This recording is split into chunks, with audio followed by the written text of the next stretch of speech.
Bueno, ¿se acuerdan? La semana pasada estudiamos unos atributos de Dios, o de Jesucristo, ¿no? Estudiamos la eternidad y la divinidad de Cristo, ¿no? Ahí en Juan 1 vimos cómo la Biblia en Juan 1 nos presenta a Jesucristo como el Verbo eterno, como el Dios creador, sentado en el círculo de la perfección de Dios. Jesucristo, aquel en quien, como dice ese pasaje, en quien estaba la vida, la luz verdadera que alumbra a todos los hombres, y aquel digno de toda gloria y alabanza. Eso fue los dos primeros atributos, ¿no? Hoy vamos a ver tres más que están muy relacionados. Vamos a ver la fidelidad, la veracidad y la inmutabilidad de Dios, por más confuso que suene eso, ahorita lo aclaramos, ¿no? Les pregunto, ¿alguna vez alguien les ha prometido algo que luego no cumplió, ¿no? Un amigo que dijo que iba a estar en los problemas y no estuvo. O piensen cuando éramos niños, ¿no? Te voy a llevar al parque, o te voy a comprar esto, y pues no pasaba, ¿no? Y eso, bueno, es lo de menos, ¿no? O de grandes, ¿no? ¿Cuál les gusta? Bienestar para tu familia, el voto del cambio, juntos haremos historia, el que quieran, ¿no? Puras promesas sin cumplimiento, ¿no? Vamos a estudiar hoy, ¿no?, que a diferencia del hombre, Dios no cambia, Dios no falla, Dios no olvida, ¿no? Dios cumple sus promesas, Dios es fiel. Entonces, miren, vamos a empezar yendo a Números 23, 19. No sé si el primero, pero uno de los primeros versículos que me aprendí hace como 10 años, ¿no? Me encantó leer esto porque, bueno, te les voy a ir diciendo por qué, pero nos queda claro que vivimos en un mundo que cambia todos los días, ¿no? Todos los días cambia. Ahorita les voy a dar unas estadísticas que están de terror, ¿no? Les dije, ¿cuál? 23:19. Números 23:19. ¿Sí les dije? Sí. Ok, entonces yo no sé por qué no me fui yo ahí. 23:19. Fíjense. Dice, Dios no es hombre para que mienta, ni hijo de hombre para que se arrepienta. Él dijo y no hará, habló y no ejecutará. Entonces vemos aquí en este pequeño versículo, ¿no?, este carácter, como les digo, inmutable, fiel y verdadero de Dios. Al final les voy a mostrar cómo estos tres atributos se unen, ¿no?, en un evento que literalmente cambió la historia. Vamos a empezar viendo el primer atributo. El primero que vamos a estudiar es la inmutabilidad de Dios. ¿Qué quiere decir esto? Que Dios no cambia, ¿no? Eso es inmutabilidad, que es inmutable, no muta, no cambia con el tiempo, ¿no? No cambia su esencia, no cambia su naturaleza, no cambia su carácter y no cambia sus propósitos. Como les digo, todo en este mundo cambia, ¿no? Las circunstancias, la economía, los gobiernos, la tecnología, ¿no? Pero Dios sigue siendo el mismo. Miren, les leo Malaquías 3:6. Dice, porque yo Jehová no cambio, por esto, hijos de Jacob, no habéis sido consumidos, ¿no? Aquí le está hablando a su pueblo, por eso les dice hijos de Jacob, y a pesar de la infidelidad del pueblo de Dios, Dios no cambia, ¿no? Dios no les retira sus promesas. Cada uno de los atributos de Dios son inamovibles y eternos. Esto, ¿en qué se traduce en nuestra vida? Pues suena muy padre así, etéreo, ¿no? Pero en mi vida, ¿qué se traduce? No hay nada que yo pueda hacer para que Dios me ame más, ¿no? Y tampoco puedo hacer nada para que Dios me ame menos. Con amor eterno te he amado, dice la Biblia, ¿no? Eso nada ni nadie lo va a cambiar. Miren, vayan a Hebreos 13:8. Vamos a ver un par de versículos ahí que nos hablan exactamente de esto, ¿no? ¿Se acuerdan? Estamos influidos por estas doctrinas gnósticas y estas religiones extrañas que pululaban por ahí hasta la fecha, y creemos que el Dios del Antiguo Testamento es bien mala onda, ¿no? Era bien enojón y mataba a la gente, ¿no? Y creemos que ese Dios es el gacho, ¿no? Pero bueno, ya luego vino Cristo y pues ya todo es amor y paz. Jesucristo es un hippie, ¿no? Que nos enseñó a ser buenas personas, eso es lo que dice la gente, ¿no? Pero miren, vamos a ver Hebreos 13:8. Dice, Jesucristo es el mismo ayer y hoy y por los siglos. Dice, no os dejéis llevar de doctrinas diversas y extrañas, porque buena cosa es afirmar el corazón con la gracia, no con viandas que nunca aprovecharon a los que se han ocupado de ellas. Entonces, bueno es al corazón, ¿ah? Buena cosa es afirmar el corazón, perdón, en esto, ¿no? En que Dios no cambia. Fíjense, vayan ahí un poquito a la derecha, Apocalipsis 1:8, ¿no? Ya regresaremos a este pasaje después para ver otro atributo de Cristo que presenta aquí Juan en esta descripción que hace de Cristo. Pero no se parece en nada al Cristo que nos pintan, ¿no? Este Cristo que, como les digo, todo es amor y paz, y esto Juan no lo vería así, ¿no? Ya regresaremos ahí. Juan 1:8 dice: yo soy el alfa y la omega, principio y fin, dice el Señor, el que es y que era y que ha de venir, el Todopoderoso. Entonces, no debemos comprar este cuento de que, bueno, Dios ha cambiado, ¿no? Dios sigue siendo el mismo. Los hombres cambian con el tiempo, ¿no? Todos lo hemos vivido, como les digo, todos nos han fallado, ¿no? Los hombres cambian sus emociones, cambian sus promesas, cambian sus relaciones, cambian sus creencias, cambian sus gustos. Piensen, ¿no? De repente somos niños y nos gusta lo que ustedes quieran, ¿no? Nos gusta la caricatura, Dora, Barney, lo que sea, y de repente nos volvemos adolescentes, unos monstruos, ¿no? Y en nuestro cuarto ya está el póster del grupo de metal o del grupo de K-pop ahora, o como se llame eso, ¿no? Pero vamos cambiando, ¿no? Y después, bueno, ya no me gusta esto, ahora yo por ejemplo ya no escucho música nueva, ya di el viejazo, ¿no? Ese es el síntoma de que ya cuando no te gusta lo nuevo, ya estás viejo, ¿no? Entonces yo ya llegué a ese punto.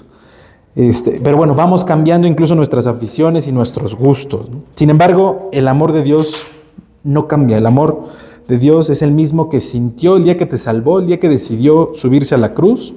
Es el mismo amor que tiene hoy por ti y el mismo amor que va a tener mañana. Su poder tampoco cambia. El poder de Dios es el mismo hoy que cuando hizo el universo, ¿no? Cuando creó las estrellas, cuando le puso sus límites al mar. Ese poder es el mismo hoy que el que fue ese día, el mismo poder que resucitó a Jesucristo, ¿no? Que diría ahí Efesios 1, ese poder de Dios que actuó poderosamente en Cristo, resucitándolo de los muertos, y venció, dice, a las potestades clavándolas en la cruz. Ese poder está a nuestro alcance, ese poder no cambia, no muta. ¿Ah? Sus promesas no caducan, porque como les decía, su naturaleza no cambia, ¿no? Imagínate que compras el seguro de tu coche o el seguro de tu casa y mañana, Dios no lo quiera, algo pasa y todos vamos a tocar madera de una vez. Y entonces dices, bueno, pero yo estoy tranquilo, yo tengo mi seguro, ¿no? Entonces hablo y, oye, ¿qué crees? Choqué y puedes venir. No, ¿qué crees que? Es que cambiamos nuestras condiciones y en esa avenida donde chocaste, justo no aplica. Uf, qué terror, ¿no? O sea, nos vamos a sentir decepcionados, enojados, frustrados, ¿no? Entonces, Dios no cambia sus términos, afortunadamente, ¿no? Si Él prometió salvarte, te salvará. Si prometió sostenerte, te sostendrá. Si Él prometió estar contigo, aun cuando tu padre y tu madre te dejaran, como dice el Salmo, Él va a estar. Si Dios prometió algo, puedes estar seguro de que lo va a cumplir. Entonces, cuando tus circunstancias cambien, cuando todo se vuelva adverso, cuando las cosas no salen, porque a veces las cosas simple y sencillamente no salen bien, podemos recordar y estar un poco más tranquilos sabiendo que Dios es el mismo. Dios no cambia, no me voy a cansar de repetir esto. Cuando las personas cambian contigo, cuando no sabes qué pasó y esa amistad o esa persona que tú querías que iba a estar contigo, de repente ya no está, puedes recordar que Dios no cambia. Dios no ama a medias. Dios no nos salvó a medias, Dios no trae justicia a medias. Es un Dios, insisto, que no va a dejar todo aquello que prometió. En un mundo que cambia todos los días, necesitamos esta figura del Dios eterno, del Dios que no cambia, ¿no? ¿Para qué? Para que nos tengamos a qué agarrarnos, ¿no? Como dice Jesús, el hombre que escucha estas palabras y las pone en práctica, lo compararé al hombre prudente que construye su casa sobre la roca, ¿no? ¿Por qué? Porque la roca no se mueve, y dice, cuando venga el torrente de aguas va a estar firme. Dice, en cambio, el que escucha estas palabras y no las hace, lo compararé al hombre que construyó su casa sobre la arena, ¿no? Y la arena, ustedes saben que es totalmente falsa, digamos, ¿no? Se mueve, cuando se moja hace lodo, esto nos atrapa, se vuelve inestable todo el tiempo, ¿no?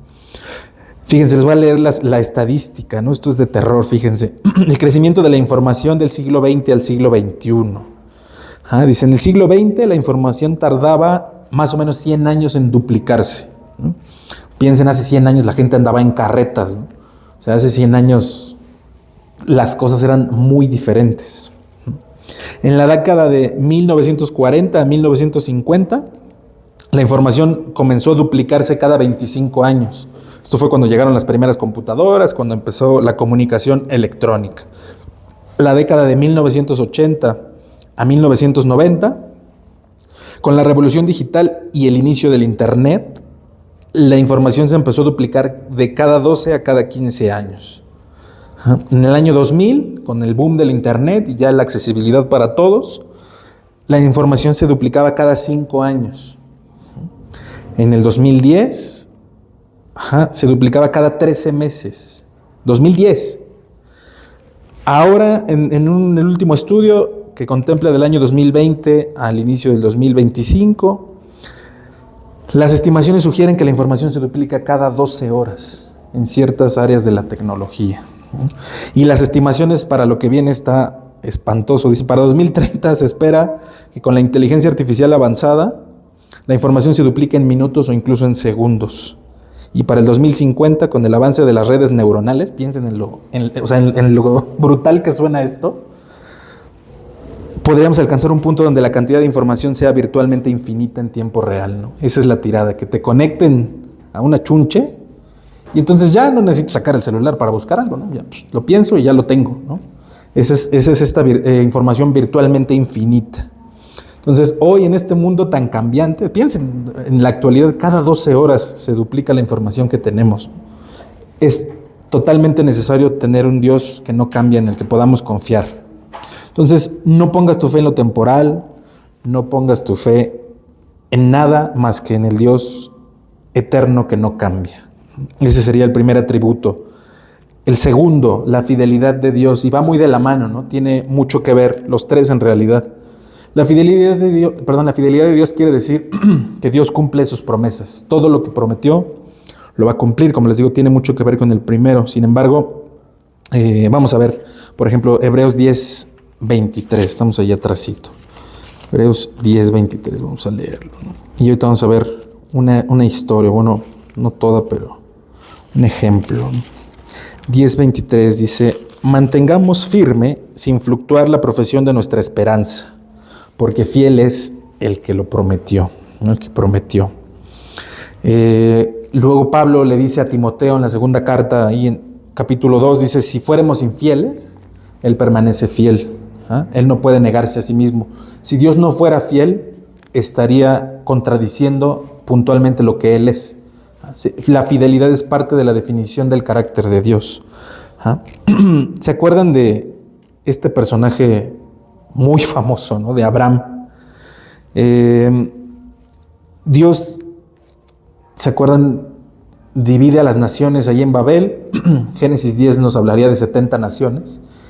Y Génesis 12 empieza con una frase muy interesante, ¿no? Porque nos habla de continuidad. O sea, no es que arranque una historia ahí, sino que nos da a entender que ya había algo previo con Abraham, ¿no? El capítulo 12 arranca, pero Dios había dicho a Abraham, vete de tu tierra y de tu parentela, ¿no? Y le va a hacer una promesa. Dice, haré de ti una nación grande y te bendeciré, y tu descendencia será como las estrellas, y serán benditas en ti todas las naciones. Padrísimo, ¿no?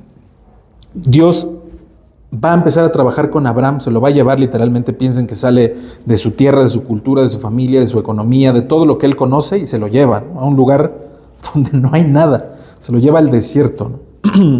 Dios le asegura a Abraham, como les digo, que su descendencia será numerosa. Y empiezan a pasar los años, y no hay nada, ¿no? Y se acuerdan un día, Dios llama a Abraham, Génesis 15, y le dice, sal de la tienda y ve a las estrellas, ¿no? Y entonces Abraham voltea y ve, piensa en, pues hoy no vemos nada, ¿no? Con toda la contaminación de luz y demás, pero pues cuando han ido al campo o esto, sales y es increíble ver las estrellas, ¿no? Sale Abraham y seguramente lo que vio fue increíble en las estrellas, y le dice, si las puedes contar, así va a ser tu descendencia, ¿no? Le confirma la promesa. Y siguen pasando los años, y no hay nada, ¿no? Y entonces, ¿se acuerdan? Abraham era así tal cual, ¿no? A-B-R-A-M, ¿no? Abraham, Padre exaltado, ¿no? Es lo que quiere decir. Y Dios le cambia el nombre.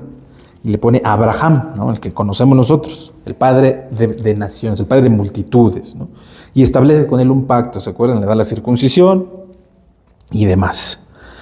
Siguen pasando los años y viene la promesa. Ahora sí viene el hijo de la promesa, ¿no? Y se acuerdan,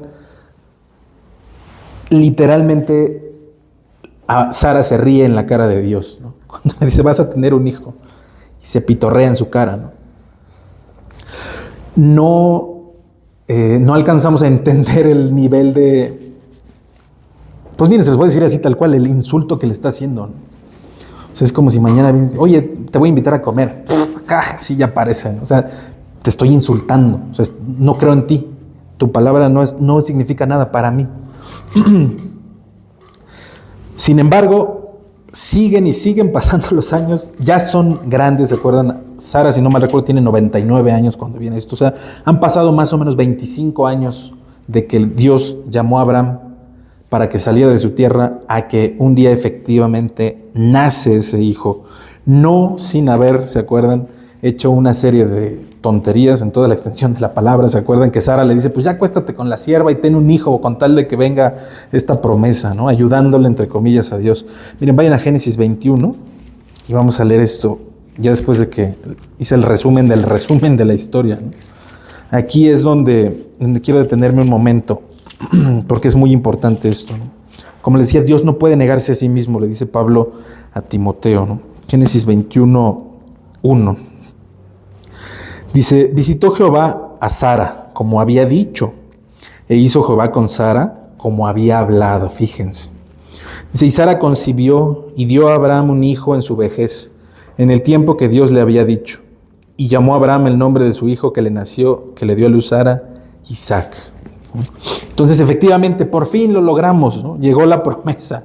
Visitó Jehová a Sara como le había dicho, y Sara concibió conforme a lo que le había hablado. Fíjense, Dios cumplió, ¿no? La descendencia de Abraham se multiplicó, ¿no? Finalmente nació Isaac, eventualmente van a ser Jacob, y eventualmente de ahí van a venir las 12 tribus y todo el pueblo de Israel, ¿no? Llévenlo totalmente al extremo, ¿no? En el Nuevo Testamento, en la carta a los Gálatas, en el capítulo 3, ¿no? Pablo va a empezar a hablar acerca de esto, ¿no? Pablo va a empezar a hablar acerca de las promesas y de todo lo que le fue dado a los hebreos. Y va a decir que a Abraham le fueron hechas las promesas, ¿no? Y a la simiente de Abraham. Y el capítulo 3 de Gálatas termina, fíjense, les voy a leer Gálatas 3:29. Dice, si vosotros sois de Cristo, ciertamente linaje de Abraham sois, y herederos según la promesa. Entonces, cada una de las personas que han vuelto a nacer, cada una de las personas que, como dice este versículo, es de Cristo, es espiritualmente hijo de Abraham. Les pregunto, ¿Dios le cumplió a Abraham lo que le había prometido? ¿Su descendencia fue tan numerosa como las estrellas o como la arena del mar? Sí, ¿no? No tenemos ni la más remota idea. Olvídense ya solamente de Israel por sangre, sino en la descendencia espiritual que Dios le levantó a Abraham. No tenemos ni la más remota idea de cuántas personas se pueden contar como sus hijos, ¿no? Como les digo, pasaron más de 25 años de que Dios le hizo esa promesa a que ellos la vieron materializada con el nacimiento de Isaac. Y aunque Abraham dudó, aunque en cierto sentido desobedeció y la regó e hizo cosas de las cuales hoy aún vemos consecuencias, Dios permaneció fiel. Dios cumplió su promesa. Dios no llegó y le dijo a Abraham, híjole Abraham, ¿qué crees? Como ya la regaste, sorry, se acabó la promesa, ¿no? Ya no van a ser ningún hijo y pues tu descendencia, pues suerte, porque aparte tu esposa es estéril, ¿no? Entonces, pues a ver cómo le haces, mi cuate, ¿no? Suerte, no hay fertilización in vitro, no hay clínicas de nada de eso, ¿no? Entonces, no, Dios permaneció fiel, como les digo, ¿no? Si Dios prometió que nunca te va a dejar, puedes estar seguro que no lo hará, ¿no? Si Dios prometió suplir tus necesidades, lo va a hacer. ¿Cómo? Es problema de Dios. Dios nunca nos ha pedido que nos preocupemos por el cómo. ¿Se acuerdan de estas palabras que menciona Jesús? Dice, si puedes creer, al que cree todo le es posible, ¿no? Entonces, lo único que Dios nos pide es eso. ¿Cómo? Como diría Charlie, ¿no? A ver a qué árbol se trepa Dios. para cumplir sus promesas, ¿no? Dios nunca ha incumplido ni una sola promesa y la que te dio a ti no va a ser la primera que Él incumpla, ¿no? Si Dios ha sido fiel en el pasado, ya olvídate de Abraham, ya olvídate de los personajes de la Biblia. Estoy seguro que si volteas a ver tu vida, puedes ver la fidelidad de Dios de una o de otra forma. Y si fue fiel antes, no hay ningún motivo para que no lo sea ahora. Por más difícil que se vea la situación, por más oscuro que se vea el camino, Dios va a cumplir su promesa. No importa tu fracaso. Como les digo, Abraham fracasó, ¿no? Fue y desobedeció y le quiso ayudar a Dios teniendo un hijo fuera del matrimonio. Fracasó, pero no importa. Dios puede restaurar, ¿no? Y Dios cuidó de Abraham, Dios cuidó de Isaac, e incluso de esta mujer Agar y de su hijo Ismael, Dios los cuidó, ¿no? Se los llevó al desierto y dice el pasaje ahí en el Génesis que Él cuidó de ellos, ¿no? Tal vez hoy estás esperando algo que Dios te prometió, ¿no? No lo sé. Tal vez estás esperando la restauración de una familia, tal vez estás esperando la salvación de alguien que amas, tal vez estás esperando una pareja, tal vez estás esperando provisión económica, restauración de tu salud o la de alguien a quien tú amas, un milagro. Lo que sea que estés esperando, solamente recuerda que Dios es fiel, aunque tú dudes, ¿no? Y te voy a decir algo que me encantó. Nuestra incredulidad no cambia la fidelidad de Dios. Lo voy a volver a decir, nuestra incredulidad no cambia la fidelidad de Dios. A veces caemos en este error, ¿no? Vemos a alguien que le está pasando mal, de la manera que ustedes quieran, alguien que se enfermó, alguien que no tiene dinero, ¿no? Y podemos caer muy fácilmente en decir, es que no le estás creyendo a Dios. Y esa es una de las peores cosas que podemos hacer como creyentes, ¿no? ¿Por qué? Porque estamos diciéndole prácticamente, pues algo hiciste o algo dejaste de hacer. Y entonces lo que te está pasando es tu culpa, ¿no? Y miren, nunca podemos ponernos en ese punto porque no sabemos. Probablemente es la voluntad de Dios en este momento, ¿no? Y no le hacemos ningún favor a una persona diciéndole esto, ¿no? Lejos de acercarlo nuevamente, lo único que vamos a hacer es alejarlo todavía más. Entonces, Dios es fiel, no importa nada de lo demás. Y el tercer atributo, la veracidad de Dios. Dios no puede mentir, ¿no? Esta es la definición sencilla, ¿no? Dios es veraz porque no puede mentir. Miren, vamos a Tito 1:2 y vamos a ver este rasgo del carácter ahí expresado por don Pablo, ¿no?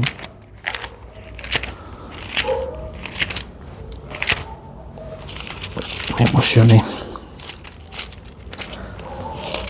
Tito 1:2 dice: en la esperanza de la vida eterna, la cual Dios, que no miente, prometió desde antes del principio de los siglos. Dios que no miente, dice Pablo, ¿no? Él prometió esta esperanza de la vida eterna. Y olvídense, o sea, ya con eso nos podemos quedar ahí un buen rato, ¿no? La esperanza de la vida eterna. ¿Se acuerdan? Jesús, una de las frases o de las palabras más famosas que menciona, está ahí en Juan 14:6, ¿se acuerdan? Es un versículo muy famoso, ¿no? Yo soy el camino, la verdad y la vida, ¿no? Esto hasta los incrédulos lo andan citando por ahí. Pero Jesús no dijo, yo conozco la verdad, o yo sé la verdad, o yo digo la verdad, ¿no? Él es la única persona en la historia de la humanidad que se ha atrevido a decir, yo soy la verdad. Cuenta, esto no me lo citen textual, esto es una leyenda, ¿no? Que se cuenta, que cuando Buda estaba a punto de morir, le llama a sus seguidores, ¿no? Está en el lecho de muerte y les dice, busquen la verdad. Me imagino la cara de estos pobres diablos, ¿no? Entonces, ¿qué nos has estado enseñando todos estos años, ¿no?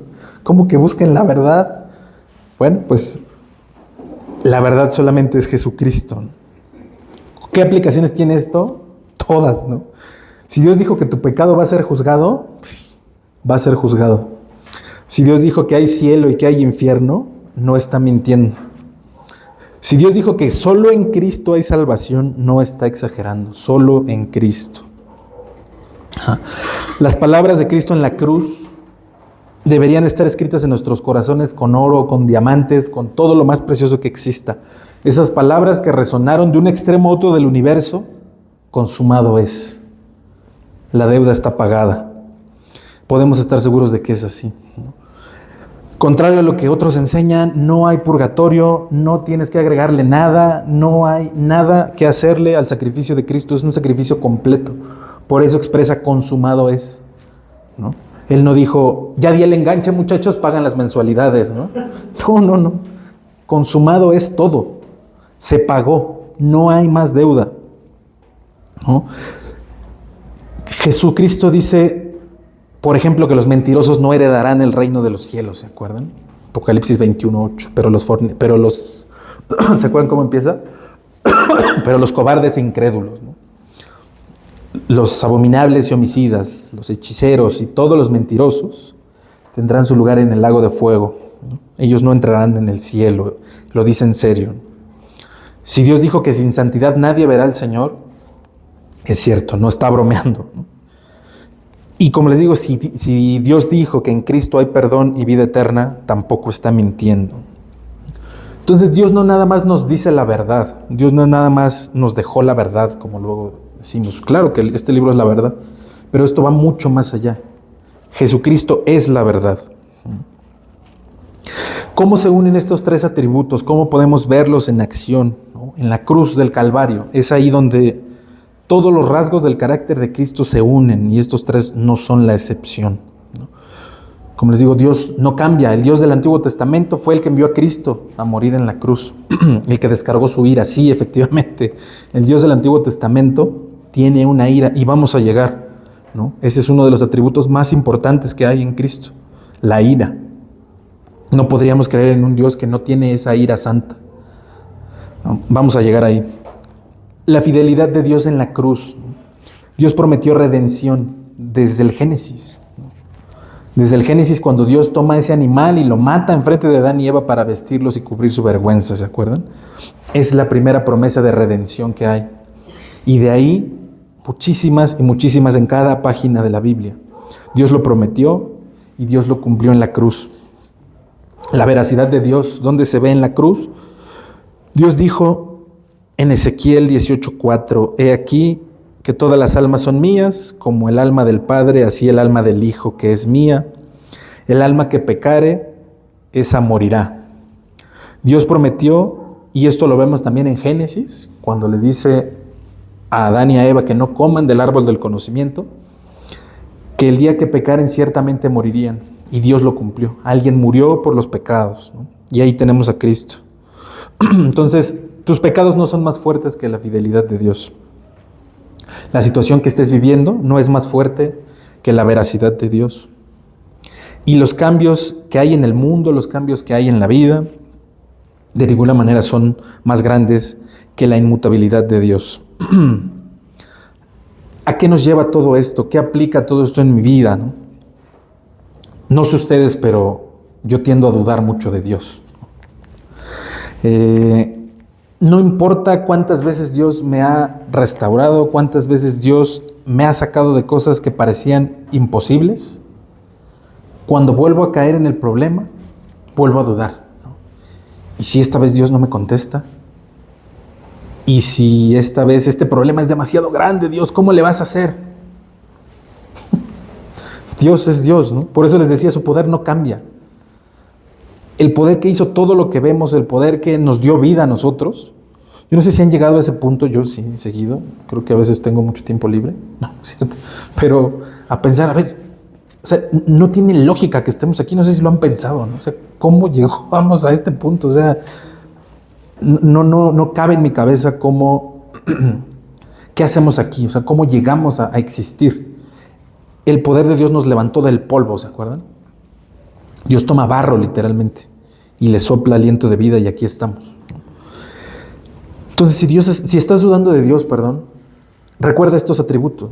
Dios no cambia, Dios es fiel, Dios sigue en control, Dios sigue cumpliendo su palabra como la ha cumplido durante todos estos 3000 años que se tardaron en escribir este libro, como lo ha cumplido los últimos 2000. Como lo ha cumplido en tu vida en los últimos minutos. El hecho de que estés aquí, que estés respirando, que esté latiendo tu corazón, es una muestra de la fidelidad de Dios. A la camioneta que trae mi esposa, 2 veces ya le cambiamos la bomba de agua, ¿no? Porque pues echa a perder, ¿no? Porque los coches ya son desechables. Y nuestro corazón late 80 años y no hay que cambiar refacciones. Mientras Dios quiera que camine, va a caminar. Esto es esta es la fidelidad de Dios. Dios es inmutable, Dios es veraz y Dios es fiel. Dios no cambia, Dios dice la verdad y Dios cumple lo que promete. ¿Cómo debería afectar esto en mi vida? Descansa en la estabilidad de Dios. Descansa en esa roca, ¿se acuerdan? David lo llama mi roca, esa torre fuerte, ¿se acuerdan? Torre fuerte es el nombre de Jehová. Ahí me voy a ir a esconder de los problemas, ¿no? Porque no se va a mover. No vivas con temor del futuro, ¿no? Dios ya vio lo que viene, Dios sabe lo que va a pasar. Y como dice el propio Dios ahí en Jeremías 29:11, yo sé los planes, yo sé los pensamientos que tengo. Y la Nueva Versión Internacional dice planes de bienestar y no de calamidad, para darte un futuro y una esperanza. Lo que viene está en manos de Dios. Dios sigue siendo el mismo y sus planes son buenos, ¿no? Lo acabamos de ver en este versículo que les acabo de citar. Confía en su palabra como la verdad absoluta, ¿no? ¿Se acuerdan? La vez pasada decíamos, Jesús es el verbo, es la palabra. Este es Jesús tal cual, ¿no? Aquí está la verdad. Entonces, si Dios te ha prometido algo, si has estado leyendo la Biblia y has saltado ese versículo de la página o del celular que dijiste esto es para mí, puedes estar seguro que Dios lo va a cumplir. Quisiera decirte cuándo, quisiera decirte cómo, no lo sé. Lo único que sé es que Dios lo va a cumplir. Vive con seguridad en la fidelidad de Dios. Aún si has fallado, aún si estás fallando, aún si sientes que no te lo mereces, ya llegaremos también, probablemente la próxima semana, a su gracia, ¿no? Él es fiel para perdonar y para restaurar. Fíjense, vamos a Lamentaciones 3, ya para ir terminando. Lamentaciones 3:22.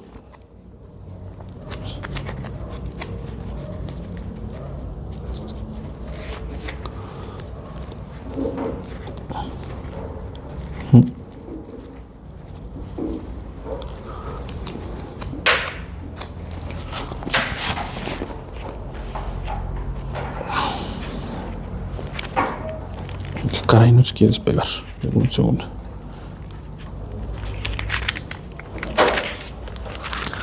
Ya, 3:22. Falta una más. Ahí voy. Listo. Por la misericordia de Jehová no hemos sido consumidos, porque nunca decayeron sus misericordias. Y este es muy famoso, ¿se acuerdan? Nuevas son cada mañana, grande es su fidelidad.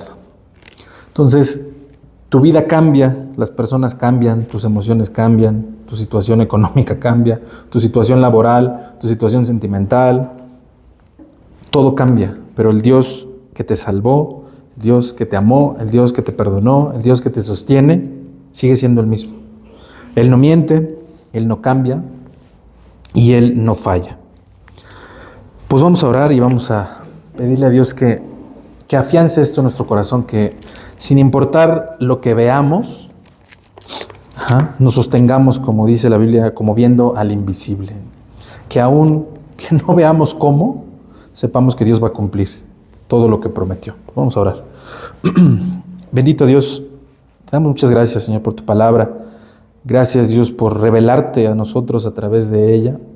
Gracias por ser como eres, Dios, por ser ese Dios que no cambia, por ser ese Dios que no miente, por ser ese Dios que nunca nos va a fallar, que siempre va a cumplir lo que ha prometido. Señor, ayuda a nuestra incredulidad.